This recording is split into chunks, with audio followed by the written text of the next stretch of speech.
Kust on tulnud selline jutt, et päikesekreemid tekitavad vähki? UV-kiirgus on põhiline naha vanandaja ja see läbib ka aknaklaase.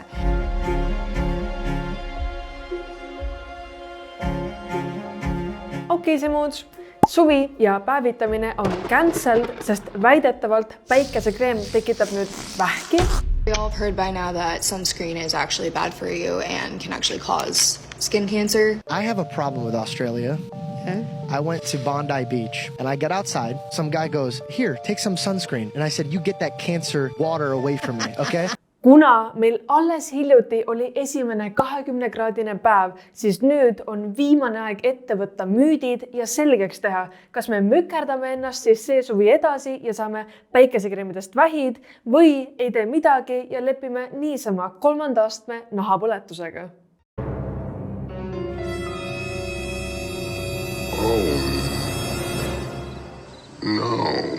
Internet on paksult täis uudiseid, videosid ja blogipostitusi sellest, kuidas päikesekreem on meile kahjulikum kui päike ise.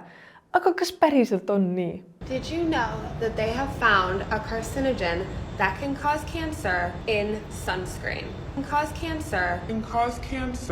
Võib-olla. Tead, mis ei ole võib-olla ega teooria? See, et päikesekreem kaitseb päikese UV-kiirguse eest, mis on konkreetselt klassifitseeritud kantserogeenseks.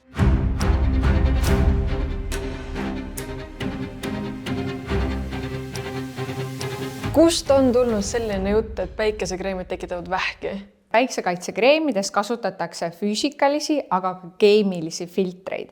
Ja see sõna keemiline sagedasti hirmutab inimesi ja arvatakse, et kõik asi, mis sisaldab sõna keemia, on automaatselt meie organismile halb ja kõik, mis on looduslik, orgaaniline, on väga hea. Ja teine põhjus, ma arvan, on see, et esimesed sellised päikesekaitsekreemid tulid kasutusele, ütleme seal teise maailmasõja lõpus, 1944. aastal. Need sisaldasid ainult kaitset UVB vastu, nii et kaitse UVA vastu täielikult puudus, mis tähendas seda, et patsiendid ei põlenud enam ära, nad said olla rohkem päikese käes ja selle võrra rohkem nad said ka seda UVA kiirgust. Ja UVA kiirgus tegelikult samamoodi tekitab nahakasvajaid.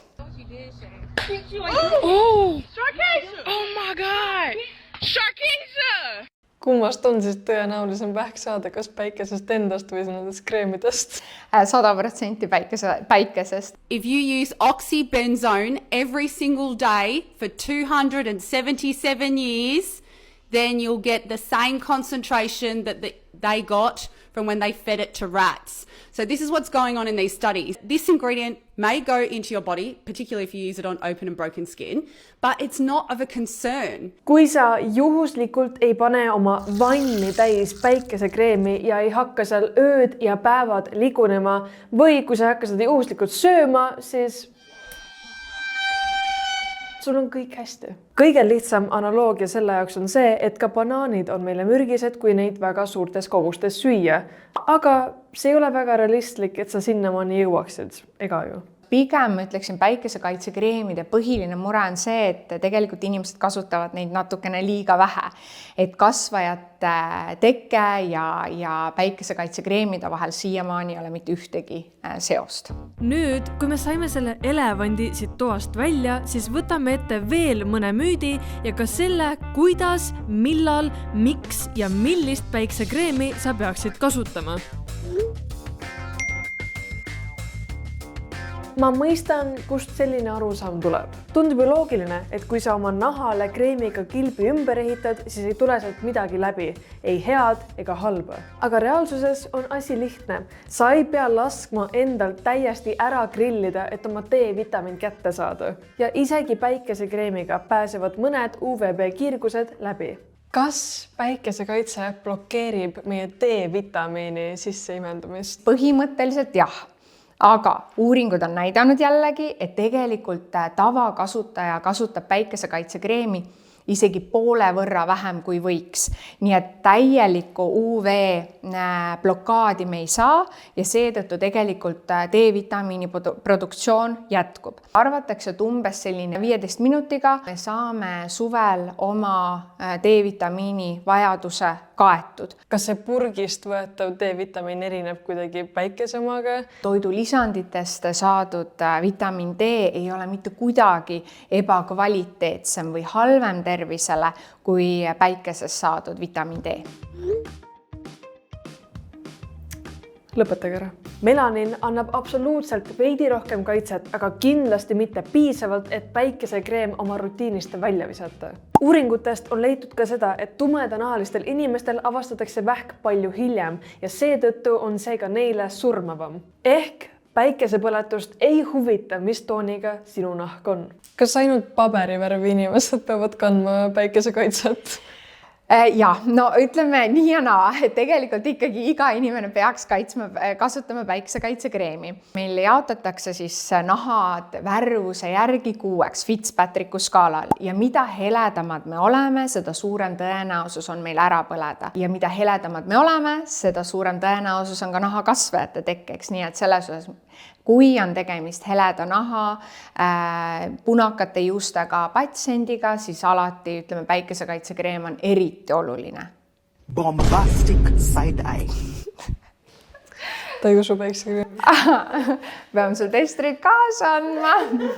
Aga see väide, et jumekad ei pea üldse kaitset kandma. Tegelikult nahakasvajad võivad olla absoluutselt ükskõik missugust värvi me oleme, nii et selles osas ikkagi intensiivse päikesega päikesekaitsekreemi tegelikult peaks kasutama, olenemata nahatüübist.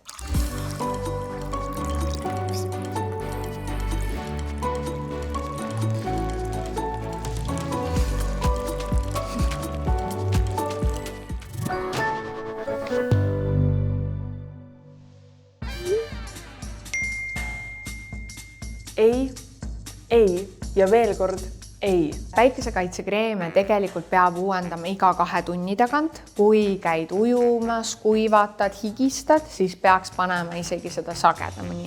Et seda peaks uuendama 2 tunni tagant, olenemata sellest, mis vääringus SPF on siis purgile pandud. Kui mul on SPF 50, kas see tähendab, et ma olen 50 minutiks kaitstud? Ei ole. See näitab seda, et jällegi laboritingimustes, kui sa oled väga tublisti ja väga korralikus koguses päikesekaitset peale pannud, siis sul on nahk umbes 98% ulatuses UVB vastu kaitstud, et SPF näitab ainult kaitset UVB kiirte vastu, aga seda peab ikkagi uuendama 2 tunni tagant, et see ei ole seotud minutitega. Kuidas ma seda meigi all peaks peale uuesti kandma?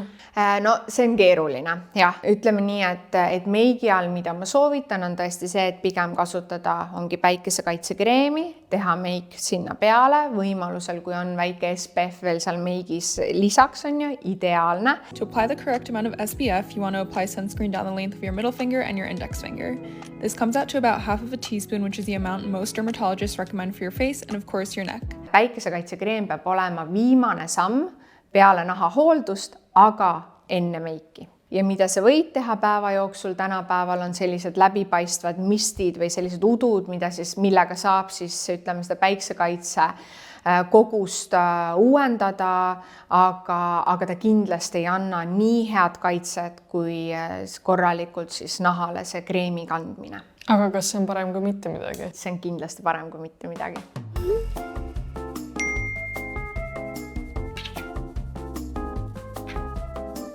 Kunagi ei ole liiga hilja, et alustada.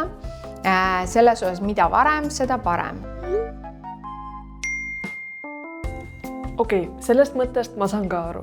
Me ju seostame päikesepõletust kuuma päikselise ilmaga, aga tegelikult tulevad UVA kiirgused ka pilvedest läbi. Kas päikesekreemi peab kandma ainult suvel ja ainult siis, kui on täiesti selge taevas? kui eesmärk on, ütleme, vähendada riski nahakasvajatesse haigestumise osas, siis peaks vaatama, et kui see UV-indeks on üle 3, siis võiks päikesekaitsekreemi kasutada. Aga nagu nüüdseks juba enamik meist teavad, siis UV-kiirgus on põhiline naha vanandaja. Ja kui põhjus, miks sa päikesekaitsekreemi tahad kasutada, on selleks, et kaitsta ennast naha vananemise osas, siis tegelikult peaks sa kasutama päikesekaitsekreemi igapäevaselt. Sellepärast, et põhiliseks nahka vanandavaks kiirguse alatüübiks on UVA kiirgus, A nagu aging, ja see läbib ka aknaklaase. Nii et näiteks kui kontoris istute akna all, siis päikesekaitsekreemid peaksid olema tegelikult näol igapäevaselt. Aga talvel ka või? No tegelikult ütleme talvel ka selles osas, et UVA kiirgus on suhteliselt sarnase intensiivsusega läbi terve aasta. Kuidas endale see sobiv leida? Ma ütleksin, kõige parem on katse-eksitusmeetod. Kõige parem päikesekaitsekreem on alati see, mida sa kasutad. Ja see, kui sõbranna kiidab taevani mingisugust päikesekaitsekreemi, see ei tähenda automaatselt, et sinule see kindlasti sobib. Nüüd see oleneb nahatüübist, kui on patsiendil selline rasune nahk, kus kipub tekkima vistrikke, siis ma pigem soovitan selliseid fluid variante või siis oil control variante. Kui on tegemist tundliku nahaga patsiendiga, siis samamoodi soovitaks tundliku nahale mõeldud kreeme. Kui sa oled leidnud endale selle hea päikesekaitsekreemi, mis sulle sobib tekstuuri mõttes, värvi mõttes, siis jää sellele kindlaks. Kas ise pruunistajad on parem alternatiiv või on seal ka mingid imelikud kemikaalid? Ei, see on väga hea alternatiiv. Et seal kasutatakse sellist molekuli nagu dihüdroksüatsetoon ja mida ta teeb, on see, et ta värvib lihtsalt siis meie naha kõige pealmise kihi natukene tumedamaks. See molekul on olnud kasutusel aastakümneid ja arvestades seda, kui palju seda kasutatakse üle maailma, siis siiamaani jällegi ei ole leitud, et sellel oleks mingisugused kahjulikud toimed. Everyone out there on social media is worrying about these tiny little percentage ingredients in their cosmetics when they should really just be worrying about living their best life. Unless you actually want to move away, live out in the woods, no electricity, nothing, and live like they did back in the very back of the day, then that's when you can say you're truly living a clean and healthy life. No phones, no nothing. Because you're surrounded by chemicals in your clothes, in your food, in the supermarket, in the cars, far greater than in your SPF and in your skincare. Ma kindlasti ei arva see, et kui päike tuleb, et kõik peavad nagu varjuma, et meil on nii vähe päikest. Aga me peaks oma nahka hoidma selles osas, et just neid põletusi vältima. Ja tõesti sellist väga suurt nagu nahatooni muutust ei tohiks tekkida. Et see ikkagi näitab, et su nahk on kahjustada saanud.